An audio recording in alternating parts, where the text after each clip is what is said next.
지역 이슈를 속 시원히 풀어보는 헬로 이슈 토크입니다. 일산대교 통행료를 두고 지역의 정치권이 시끄럽습니다. 정하영 김포시장을 비롯해 고양시와 파주시는 수도권 서북부 204만 시민들의 교통권을 보장하라며 일산대교 통행료 무료화를 촉구하고 나섰는데요. 일산대교 통행료는 일반 승용차의 경우 1,200원을 받고 있습니다. 이 다른 민자 도로보다 비쌀 뿐만이 아니라 최소 운영 수익 보장에도 불구하고 높은 이자를 받는 등의 과도한 이익을 취하고 있다는 겁니다. 김포시 의회 역시 무료 통행 촉구 결의안을 냈는데요. 일산대교 통행료 논란 이 시간 짚어보겠습니다. 함께할 두 분 박우식 김포시 의원과 이도영 홍익정교 연구소장 자리했습니다. 두 분 어서 나오십시오. 네, 안녕하세요. 반갑습니다. 일산대교 통행료를 두고 김포시를 비롯해서 고양시 또 파주시가 통행료 징수 백지화를 요구하고 나섰습니다. 이 국민청원회까지 등장한 걸로 아는데 지금 일산대교 통행료 얼마 내고 있습니까? 네. 이제 일산대교 통행료 같은 경우에는 이제 경차 기준으로 600원이고요. 네. 이제 대형차 기준으로는 2,400원까지. 그러니까 600원에서 2,400원까지인데 소형차는 이제 1,200원. 이게 지금 얼마나 통행료를 많이 받냐 하면은 같은 다리지만 인천대교 같은 경우는 1km당 286원이라고 하거든요. 네. 근데 이제 일산대교 같은 경우에는 1km당 660원이니까 거의 3배 수준이다. 라고 이제 볼 수 있을 것 같습니다. 김포 시민도 많이 이용을 하고 있죠. 예, 엄청 많이 이용하죠. 이제 2008년 개통 당시와 지금 비교했을 때 통행량이 약 3배 정도 늘었거든요. 작년 기준으로 한 약 7만 2천 대 정도 통행량을 기록하고 있는데요. 네. 저 같은 경우에도 이제 아기가 어리다 보니까 대학병원이 김포에 없어요. 그래서 그 대학병원을 이용하기 위해서도 이제 일산을 가거나 뭐 쇼핑몰을 이용하기 위해서 일산을 가거나 아니면 파주나 일산 권역에 일자리를 두신 분들도 상당히 많기 때문에 정말 일산대교는 김포 시민들이 정말 자주 이용하는 그런 이제 다리다라고 이제 말씀을 드릴 수 있을 것 같습니다. 그래요. 그런 시민들의 목소리를 반영해서 김포시 의회에서도 이 결의안을 냈지요. 그런데 그 시점이 궁금해요. 그러니까 왜 이제 와서 일산대교 통행료 무효화를 주장하고 있는 건가요? 예, 사실 이제 뭐 지금 시점에서 갑자기 이런 이슈가 튀어나온 것은 아니고요. 사실 이제 2008년 일산대교가 개통될 때부터 김포 시민들은 일산대교 무료화를 계속적으로 이제 주장을 해왔습니다. 사실 네. 그것이 정치권에서도 선거철만 되면 항상 이슈가 됐었던 그런 주제라고 이제 말씀드릴 수 있을 것 같고요. 이제 일산대교 같은 경우는 다리지 않습니까? 우리가 이제 일반적으로 사회 이 SOC 사업 같은 경우는 다리나 도로, 교량 같은 경우에는 중앙정부의 몫이라고 생각을 합니다. 그래서 이 중앙정부에서 SOC 사업을 통해서 이 SOC가 만들어지면 사실 모든 국민들은 그것을 공평하게 형평에 맞게끔 이용하는 것이 우리가 이제 일반적인 상식으로 이제 생각을 하고 있는데 네. 한강에 있는 27개 다리 중에 유일하게 일산대교가 유료 다리입니다. 그러다 보니까 김포 시민들의 어떤 그런 상대적인 박탈감과 소외감이 굉장히 크다라고 이제 좀 말씀을 드릴 수가 있을 것 같고요. 그리고 이제 최근에 이제 드러난 여러 가지 이제 자료들을 보면 일산대교 주식회사가 여러 가지 고율의 후순위 채권, 이 고율의 이자 약 20% 정도 이자로 고율의 이제 그 후순위 담보 채권을 발행해서 이자 부담만 연간 통행료의 약 50%를 부담하고 있다라고 이제 알려졌습니다. 이런 이제 불합리한 수익 구조가 이 수익 구조로 발생하는 비용을 통행료로 전가시키고 있는 것은 아닌가? 이런 이제 시민들의 어떤 목소리들이 이제 많이 나오고 있는 시점이라고 말씀을 드리고 싶고요. 이런 것들이 시민들의 어떤 강범위한 공감대가 형성되면서 일산대교 무료화에 대한 목소리들이 점점 커져가고 있다라고 저는 생각을 합니다. 네. 예. 지금 의원님이 지적해주신 이런 내용들 차분히 좀 풀어가 보도록 하죠. 먼저 일산대교의 경우는 그 애초에 만들 때부터 재정 부담을 이유로 민자 사업으로 추진이 됐습니다. 어떤 조건으로 체결됐는지 좀 짚어볼까요? 네, 뭐 의원님 말씀하신 것처럼 일산대교가 한강을 넘는 27개 다리 중에서 유일한 유료 다리인데요. 일산 서구와 김포 걸포동을 연결하는 다리 2008년도에 개통이 했습니다. 당시 총 사업비가 1,500억 정도였었는데요. 당시 초기에 경기도가 재정 부담을 이유로 해서 재정 사업이 아니라 민자 사업으로 추진을 했습니다. 네. BTO 방식으로 추진을 했는데요. 민자 사업자인 대림 산업 등 5개 건설사가 일산대교를 건설하고 난 다음에 경기도에 기부 체납을 하게 됩니다. 그리고 나서 향후 30년 동안 이를 운영해서 통행료 수입을 가지고 그동안에 투자한 건설비, 투자비를 충당하는 회수하는 방식인데요. 여기에 최소 운영 수입 보장, 소위 MRG라고 하는데요.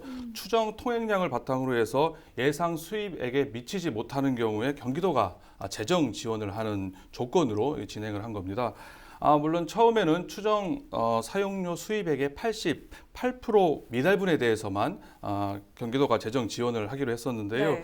이후에 자금 재조달을 2009년도에 합니다. 여기에서 이제 국민연금공단이 들어오게 되는데요. 일정 부분 재정 분담을 낮추긴 합니다. 하지만은 2015년 이후 2038년까지 최소 운영 수익을 경기도가 지원 보장하는 조건으로 지금 진행을 해왔습니다. 그래요. 그 최소 운영 수익 보장이라든가 뭐 민간 자금으로 건설하고 일정 기간의 운영권을 보장받은 후에 기부 체납하는 것. 사실 일반적으로 많이 해오는 방식인 것 같은데 이게 왜 문제가 되는 건가요? 뭐 사실 이제 국가 재정이라는 것이 한계가 있기 때문에 민자 사업을 이제 뭐 할 수도 있죠. 할 수도 있는데 그 운영에 있어서 좀 합리적일 필요가 있다라고 생각을 합니다. 이제 아까 제가 잠깐 말씀을 드렸듯이 이 일산대교 설치 시에 후순위 채권으로 해서 20%의 고율의 이자로 이 일산대교가 이제 360억 정도의 차입금을 발생을 시켰습니다. 그러다 보니까 연간 이 이자 부담에 거의 통행료의 50% 수준의 이자 부담이 이제 발생하는 상황이 있거든요. 이런 네. 부분들이 상당 부분 불합리한 수익 구조로 인해서 발생하는 이런 부분들은 통행료로 이런 부분들을 증가시키다 보니까 이 통행료는 결국은 이제 고스란히 시민의 부담으로 돌아올 수밖에 없는 상황이 되고 말았다라고 저는 좀 생각을 합니다. 그래요. 예. 그 민자 사업으로 건설되는 다른 다리들과 좀 비교해서 쉽게 와닿게 설명을 좀 해주시면 좋겠어요. 이게 네. 얼마나 더 과도한 건지. 제가 볼 때는요, 일산대교만 이 차입금 이자가 과도하다 이렇게 보기는 어렵다고 생각을 합니다. 민자 사업으로 건설된 다리, 뭐 터널, 도로 부분 대부분이 이렇게 높은 차입금 이자를 지급을 하고 있는데요. 네. 소위 셀프 차입이라고 합니다. 국민연금공단이 자신이 100% 지금 출자자로 돼 있는 게 바로 일산대교 주식회사 아니겠습니까? 즉 국민연금공단이 자기가 주주인 일산대교 주식회사에 돈을 빌려주는 겁니다. 높은 이자로. 즉 채권자와 채무자가 동일한 양상이라고 할 수가 있는데요. 일부러 고금리로 높은 이자로 돈을 빌려주게 되는 거죠. 뭐 이자 수익은 고스란히 또 자신이 돌려받게 몫이니까. 되고요. 결국 일산대교 주식회사 회사는 손해를 보지만 그 주주이면서 돈을 빌려준 국민연금공단은 이익을 보는 구조입니다. 네네. 실제 이렇게 민자 사업에 셀프 차입이 관행처럼 지금 전국적으로 벌어지고 있는 상황이고요. 그렇기 때문에 또 이런 문제점을 알고 있지만 법적으로 막을 근거도 없는 상황입니다. 뭐 손 놓고 당하는, 두 손 놓고 당하는 상황이라 할 수가 있는데요. 과거 2, 3년 전 통계이긴 합니다만 이런 민자 사업에 있어서 선순위채 금리가 한 6%대 평균 6%대였고요. 후순위채 금리는 평균 16%, 최대 48%까지 높은 이자로 빌려주는 경우도 허다한 상황이라고 볼 수가 있습니다. 네네. 이렇게 꼼수를 통해서 과도하게 높은 이자로 차입금을 주다 보니까 민자 도로, 민자 터널의 통행료가 비쌀 수밖에 없다 볼 수가 있습니다. 일산대교의 차입금 이자가 지금 선순위채는 8%, 그리고 후순위채는 20% 아니겠습니까? 이렇게 높은 것도 뭐 물론 2, 3년 전 수준에 비해서 조금 더 높아졌다 볼 수가 있긴 합니다만은 어쨌거나 이거는 민자 사업의 구조적인 문제, 폐해라고 볼 수가 있습니다. 다른 SOC 사업들과 비교해서 뭐 그렇게 크게 문제될 건 없지만 전반적인 민자 사업들의 문제점을 지금 짚어주신 거예요. 예. 일산대교도 다르지 않다는 부분이죠. 예, 뭐 우리 소장님께서 잘 설명을 해주셨는데 이제 그 우리가 이제 20%의 아까 제가 고금리라고 말씀을 드렸는데 네. 사실 2015년 기준으로 한국은행의 기준금리가 한 2% 수준이거든요. 그리고 이제 2022년 이후에는 그 금리 수준이 한 1% 수준으로 이제 떨어졌습니다. 그런 것에 비해서는 이제 상당히 이제 높다라고 저희는 좀 보고 있는 것이고요. 그런 부분들이 이제 통행료로 전가되는가. 물론 이제 다른 민자 사업하고 그런 부분들이 좀 뭐 비슷한 구조를 갖고 있는 부분들도 있지만 이런 부분들이 좀 개선을 돼야 될 그런 부분들도 저는 좀 있다라는 생각이 듭니다. 저도 예. 기본적으로 이거를 과도하지 않다라고 얘기한 건 아니고요. 과도합니다. 문제가 심각합니다. 하지만 이게 일산대교만의 문제가 아니라 그렇죠. 민자 터널, 민자 도로, 민자 다리에 있어서 대부분 이런 경우가 있기 때문에 그 중에 하나인 것이지 어쨌거나 문제는 심각하다. 뭐 이렇게 그런 결론낼 전반적인 수가 문제점에 대해서 지금 지적을 해주신 거고 사실은 이 일산대교 통행료 논란이 이번이 처음이 아니잖아요. 이전에도 뭐 2차례 가량 통행료 논란이 네. 있었지요. 네, 2008년도에 일산대교가 개통된 이후 워낙이나 높은 통행료를 부담해야 되니까 계속 줄기차게 이런 논란이 왔었습니다. 경기도의회에서도 줄곧 이 문제를 제기를 해왔었는데요. 네. 급기야 2015년에 경기도가 보조금 지급 보류 및 재무구조 원상 회복 명령을 하기에 이릅니다. 하지만 일산대교 주식회사가 바로 이에 불복을 하고 처분 취소 소송을 제기를 하는데요. 경기도는 우리가 지금 계속 말씀드린 것처럼 20%에 해당하는 후순위채 금리가 너무 과도하다. 일반 국고 금리에 비해서는 너무 과도하기 때문에 시장 금리 수준으로 전환하자고 주장을 하면서 재판에 대응을 했었는데요. 하지만 당시 재판부에서는 재무구조 원상 회복 명령은 도로 운영과 직접 관계가 없다. 또 공공의 이익을 위해서 한 처분이라고 보기 어렵다고 하면서 경기도가 패소를 하게 됩니다. 네. 즉 앞서도 말씀드렸지만 법적으로 어떻게 하기가 어려운 민자사업자가 불리한 상황이 아니라 볼 수가 있고요. 오히려 법원의 승소 판결로 인해서 뭐 아쉬움이 없는 상황이에요. 느긋하게 오히려 자기가 지금 자기가 원하는 걸 지금 바라고 있는 상황이다. 뭐 이렇게 볼 수가 있습니다. 지금 얘기해 주신 것처럼 과거에도 이 법적인 다툼을 벌였는데 결국은 패소를 했잖아요. 지금이 과거와 달라진 부분이 있다면 뭐 어떻게 볼 수가 있을까요? 뭐 저는 그렇게 생각합니다. 뭐 일단은 이 일산대교를 이용하는 이제 주요 주민분들이 이제 김포, 파주, 일산 근역에 이제 거주하는 주민분들인데 네. 사실 이제 김포 같은 경우에도 개통 당시와 비교해서는 지금 인구가 한 2배 가량 늘어났거든요.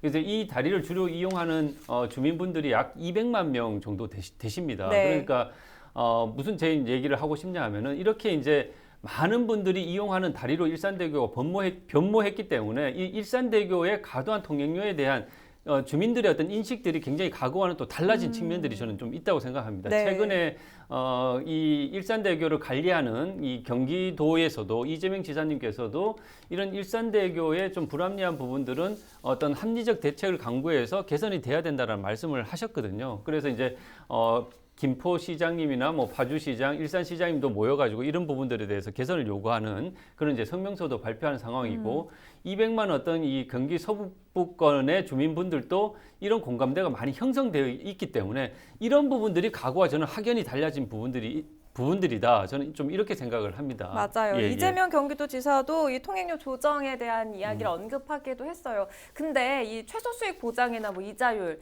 이런 부분들이 모두 그 건립 당시에 다른 것도 아니고 이 경기도와 상호 협약을 통해서 진행이 된 건데 이제 와서 통행료 내려라. 이렇게 하는 건 또 계약 위반 측면이 아닐지 이런 식이면 뭐 민자 사업이 가능할까요? 어떻게 네. 보십니까? 예, 물론 이제 뭐 민자 사업이기 때문에 민간 사업자의 어떤 수익을 보장해줘야 되는 부분들이 분명히 있습니다. 네. 이제 그런 부분들이 있지만 제가 이제 아까 모두에 잠깐 말씀드렸듯이 저는 그렇게 생각합니다. 이런 이제 사회 기반 시설, 이제 도로나 다리, 이런 이제 교량 같은 경우에는 중앙 정부가 해야 될 역할이다. 그리고 그런 부분들에 있어가지고 모든 국민들은 그 혜택을 공평하게 이제 누려야 된다라고 이제 생각을 기본적으로 하고 있고요. 그런데 이제 아까 말씀드렸듯이 27개 한강 다리 중 유일하게 일산대교만 유료 다리란 말이에요. 네. 그러니까 이런 부분들은 저는 어느 한 그 기간만의 어떤 잘잘못이라기보다는 이런 부분들을 중앙 정부나 경기도 그다음에 국민연금관리공단에서 결자 해지 차원에서 모두가 좀 지혜를 모아가지고 좀 해결 방안들을 모색해야 되는 그런 시점에 저는 왔다라고 생각을 하는 거거든요. 그래요. 그래서 결자 해지 차원에서라도 이런 부분들에 좀 머리를 맞대고 해결 방안들을 좀 모색하는 그런 계기가 됐으면 좋겠다는 생각이 네. 듭니다.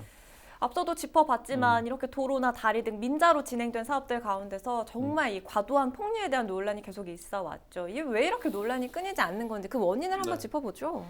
사회 간접 자본 시설 투자에 이렇게 민간 자본을 끌어들여 가지고 민간 투자를 하게 된 민간 투자법이라고 하는데요. 이게 만들어진 배경이 IMF 때문에 그렇습니다. IMF로 인해서 국가 재정이 부족해졌기 때문에 급하게 투자 유치, 사회 간접 자본 시설을 만들어야 되는데 국가가 돈이 없다 보니까 민자를 끄덕였다 볼 수가 있습니다. 네. 이렇게 급하게 조속적으로 만들다 보니까 제도적 허점이 발생하게 되고요. 그렇기 때문에 민자 사업 자체가 사업자에게 과도한 이익을 주는 구조로 되어 있다는 점입니다.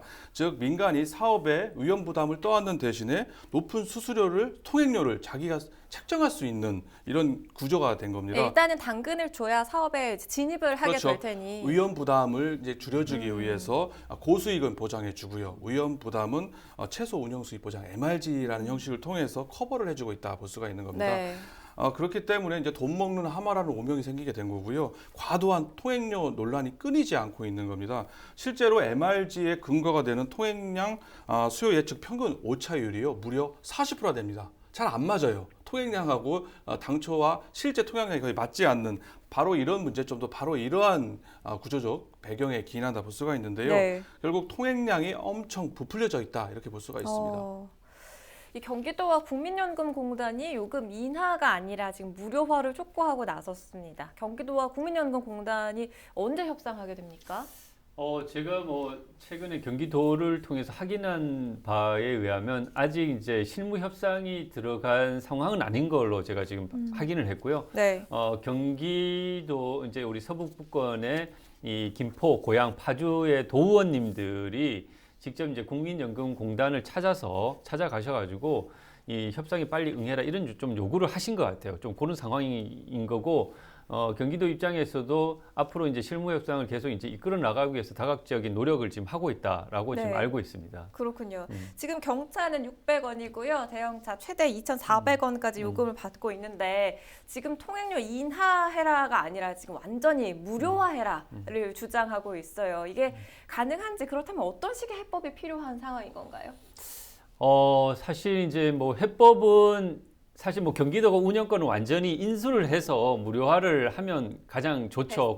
가장 좋은데 네. 그러기 위해서는 이제 뭐 재정이 투입돼야 되는 부분들이 있죠. 그러다 보니까 저는 이제 아까 말씀드렸듯이 이 일산대교 같은 경우에는 국가 지방 지원 지방도거든요. 그러니까 이제 엄밀히 말하면 이 국가에서 이 일산대교를 만들어 줬어야 되는 그런 다리라고 이제 할 수 있는 것이죠. 그것을 국가가 하지 못한 부분들을 경기도가 떠안아서 이제 이 일산대교를 지금 운영하고 있는 상황이기 때문에 네. 여기에서는 이제 어떤 국가 재정의 투입도 좀 필요하다. 저는 좀 그렇게 생각을 합니다. 원래 국가가 부담해야 하는 걸 다시 가져가는 것뿐이다라는 말씀이세요.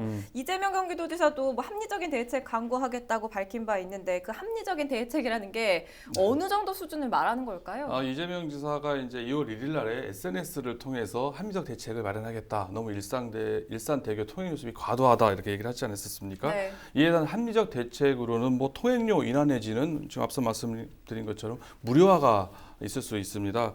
하지만 통행료를 인하하기 위해서는 일단 사업 재구조화를 통해서 일단 운영 기간을 지금 30년에서 50년까지 연장을 하게 되면 어느 정도 통행료를 낮출 수가 있고요. 또 도가 보조금을 들여서 운영 손실금을 보존해 주는 방법으로 통행료를 또 절감시킬 수 있는 방법이 있습니다. 네. 앞서 우리가 얘기했던 높은 차입금에 대한 이자 이걸 낮추기는 사실상 법적으로는 쉽지 않을 것이라고 이렇게 전망이 되고요. 일산대교를 무료화하는 것 뭐 제일 좋죠. 뭐 아마 시민들이 가장 바라는 일일 겁니다. 네. 하지만은 이렇게 하기 위해서는 경기도가 1,000억 원 이상의 재정을 들여서 막대한 예산을 들여서 인수를 해야 되는데요. 그 가능성은 뭐 쉽지 않을 것으로 생각이 됩니다. 뭐 국가 재정을 투입하면 뭐 더할 나위 없이 좋겠지만 그 역시 좀 난망이 아닐까 싶고요. 합리적 대책을 마련하겠다라는 이 지사의 발언을 비추어 볼 때는 뭐 무료화까지는 아닐 거라 이렇게 생각이 되고요. 뭐 그 가능성은 제가 볼 때는 좀 낮다 이렇게 평가를 합니다. 그래요. 경기도와 국민연금공단 간에 어떤 협상이 오갈지 참 궁금한데요. 일단은 김포, 고양, 파주 이렇게 다리를 주로 이용하는 기초지자체들이 연대해서 투쟁에 나서기로 했죠, 의원님. 예. 뭐 최근에 우리 김포시 의회에서도 이 일산대교 무료화를 촉구하는 그런 이제 성명서를 채택을 했었거든요. 네. 저는 이제 일산대교는 반드시 무료화돼야 된다라고 생각을 합니다. 뭐 여러 가지 어려운 난관들이 있지만 사실 최근에 우리가 코로나19로 많은 어려움을 겪고 있지 않습니까? 이제 여러 이제 어려움을 겪고 있는 서민분들이 사실 일산대교를 한 달 기준으로 22일 이렇게 왔다 갔다 하시는 시민들은 한 달에 부담해야 되는 통행료만 해도 52,000원이 넘습니다. 그러니까 상당히 이제 추가적인 부담을 하면서 사실 김포나 이쪽에서 거주하시는 분들은 생활을 하고 있는 것이거든요. 네. 그러니까 이런 부분들을 충분히 고려해서 아까 말씀드렸듯이 중앙정부와 경기도 또 이 공공기관인 국민연금공단에서 결자해지 차원에서 빨리 결단을 내려야 된다. 그렇게 생각을 합니다. 네, 일산대교 통행료 무료화에 대한 이야기 오늘 나눠봤습니다. 헬로 이슈토크가 준비한 소식은 여기까지입니다. 지금까지 시청해주신 여러분 고맙습니다.